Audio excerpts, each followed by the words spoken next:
Hey y'all, Alex here from Music Hub, the home of the Music Deep Dive. And today we'll be doing a review of the 2007 book by Robert M. Owens, Mr. Jefferson's Hammer, William Henry Harrison, and the Origin of American Indian Policy. The ninth President of the United States, William Henry Harrison, born the 9th of February 1773 in Charles City County, Virginia, died the 4th of April 1841 in Washington, D.C. Harrison is most known as a piece of trivia thanks to his only being president for 30 days before his death, but his career before the presidency was a florid and impactful one.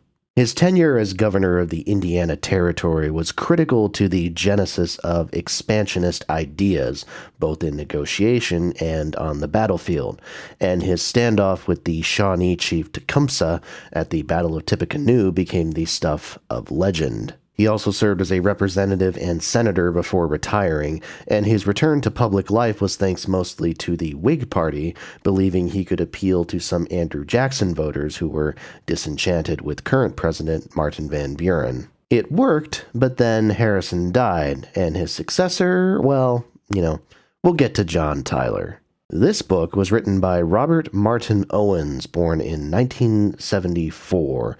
A professor of history at Wichita State University, Owens specializes in early American history with a focus on American Indian policy, so unsurprisingly, his books all tend to touch on that subject. Mr. Jefferson's Hammer was Owens' first published book, and I'm not going to pretend like I loved it. First off, this is not a biography of William Henry Harrison in any sort of traditional sense.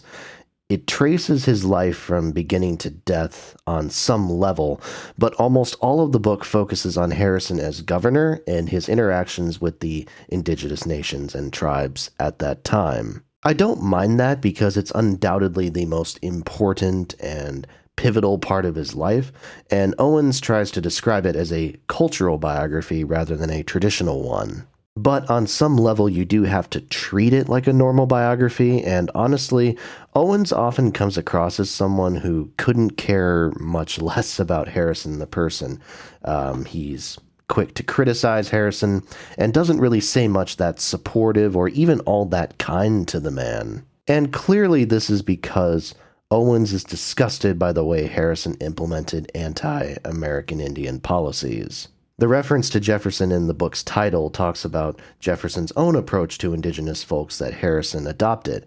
In essence, they don't know what's good for them, and they need to be taught Christian values, etc., etc. I completely agree with Owens' disgust on a personal level, and at the same time, he is so unashamed of using judgmental language to describe Harrison and his actions that it makes the book feel like an editorial or an opinion piece at times. More so than I would want from someone who has a scholarly background in historiography, most definitely.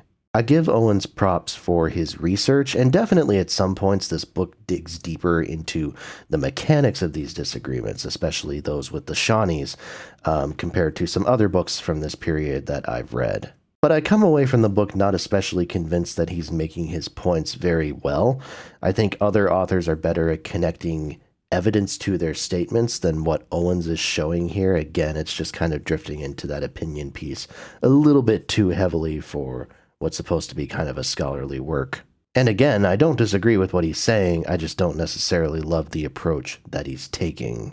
You can probably do better both with Harrison biographies. There's some older ones that I hear some good things about, even if they kind of fawn over Harrison a lot.